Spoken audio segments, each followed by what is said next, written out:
Assalamualaikum warahmatullahi wabarakatuh. Selamat malam. Berjumpa lagi dengan saya Yuda Suparna di acara Bincang Banten.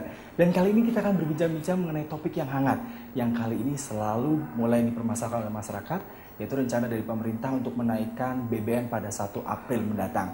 Oleh karena itu pada Bincang Banten kali ini kita akan mengangkat mengenai topik BBM naik, BLT turun. Dan seperti biasa, Anda juga ikut bertelepon untuk berinteraksi dengan kami di nomor telepon 2551060. Dan seperti biasa pada saat ini telah hadir di studio bersama kami Bapak Dr. Andes HS Suhaidi MSI selaku sosiolog dan juga dosen dari IAIN Banten. Selamat malam Pak. Selamat malam. Ya. Dan juga Bapak Burhanuddin selaku aktivis LSM Konsorsium Pembaru Banten. Selamat malam Pak. Selamat malam. Ya. Ini pemerintah sepertinya sudah tidak bisa ada lagi pilihan untuk menaikkan BBM pada 1 April mendatang, rencananya sekitar 1.500, karena ketika harga minyak dunia hari ini mencapai 107 US dollar per barrel, mengakibatkan pemerintah kelelahan nih sepertinya. Karena RAPBN sendiri sudah melonjak sekali dari rencana semula harga minyak sekitar 90 US dollar per barrel, tiba-tiba hari ini sudah sampai 107. Asumsinya ketika harga mencapai 100, pemerintah mensubsidi 200 triliun Pak. Jadi tidak ada pilihan lain. Bagaimana nih Pak Suhaidi melihatnya? Iya, kalau saya ingin mengatakan dua hal saja. Yang pertama, selalu saja kenaikan itu dibuka opininya jauh sebelum kenaikan dilakukan. Sehingga ini dimanfaatkan oleh para spekulan untuk menaikkan harga jauh ketika harga itu akan dinaikkan. Itu yang kedua, pemerintah nampaknya selalu terlambat untuk berkoordinasi langsung dengan lembaga-lembaga terkait yang secara teknis misalnya di lapangan menangani problem-problem yang akan dihadapi oleh masyarakat. Gitu.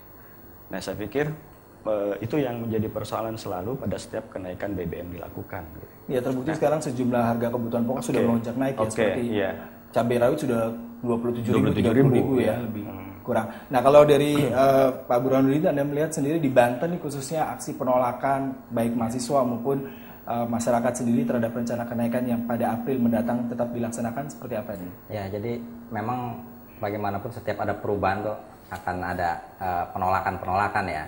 Cuma memang yang kita lihat penolakan-penolakan di Banten masih wajar dan saya kira sejauh ini yang seperti tadi Pak Suhaidi bilang, pemerintah justru yang kita lihat kisruhnya di DPR. Kenaikan BBM yang ini akan ada dampak kepada masyarakat, kemudian digunakan untuk kepentingan-kepentingan 2014 yang jadi masih jauh itu. Ada komoditi politik yang justru ikut campur di sini. Jadi ada beberapa partai yang merasa nggak usah dinaikkan. Secara logika, bagaimana mungkin nggak dinaikkan? Dengan analogi tadi APBN yang kita kewalahan untuk menopang subsidi begitu. Di lain hal, pemerintah sebaiknya agar ini tidak setiap tahun tertentu kan kita akan menaikkan karena mengikuti harga BBM dunia begitu tuh.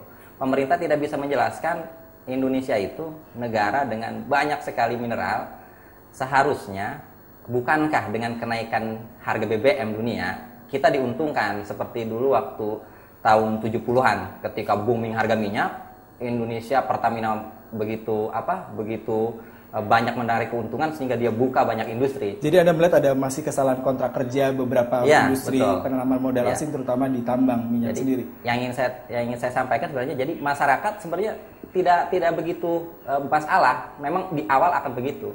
Cuma yang saya lihat pemerintah terus-menerus setiap ada kenaikan dibuat bingung gitu. Masyarakat dibuat bingung oleh pemerintah. Jadi fungsi PR-nya dari pemerintah sendiri tidak ada Anda melihat. Pak, kemudian Anda tadi kita sudah mulai banyak membaca kasus mulai banyak terjadi di masyarakat, mulai dari spekulan dengan harga-harga sembako sudah mulai naik, penimbunan dan juga aksi penolakan bahkan mulai anarkis nih. Anda melihat seperti apa dari sisi sosial kemasyarakatan kita dalam 1 bulan dan bahkan menjelang nanti naik April?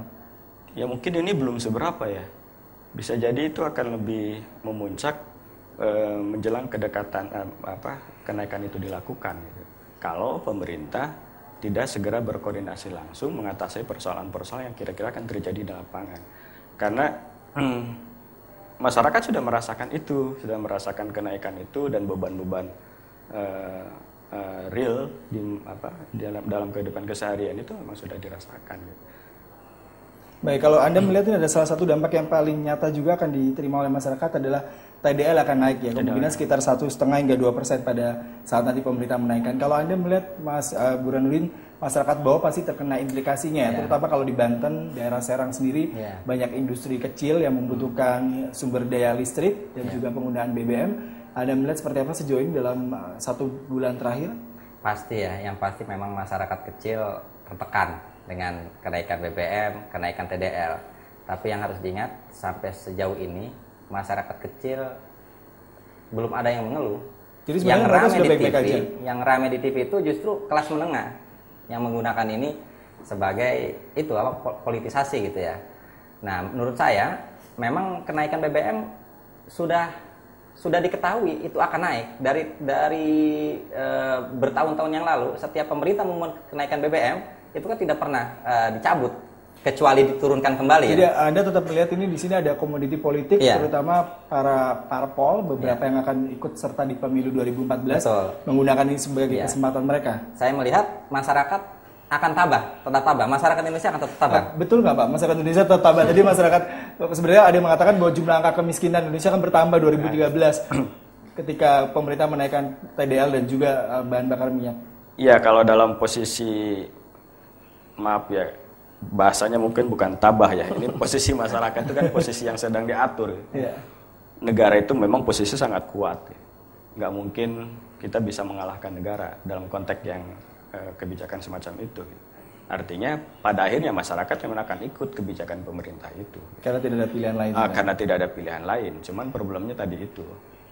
Harapan masyarakat adalah bagaimana kenaikan itu bisa mengatasi persoalan yang secara keseharian mereka hadapi.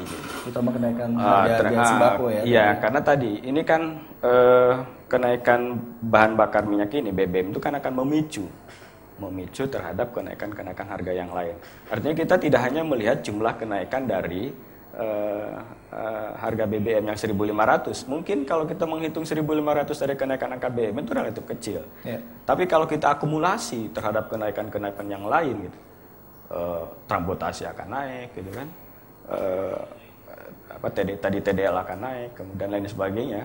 Itu kan begitu besar dirasakan. Tapi pemerintah sudah menyediakan beberapa langkah nih taktis untuk mengatasi seandainya memang BBM naik. Tapi kita jeda pariwara dulu Pak sebelumnya, dan pemirsa tetaplah bersama kami di Bincang Banten karena kita akan berbincang lagi mengenai rencana kenaikan BBM pada 2012 April mendatang, dan Anda tetap masih bisa berinteraksi bersama kami di nomor telepon 255 1060. Kami kembali setelah jeda pariwara berikut.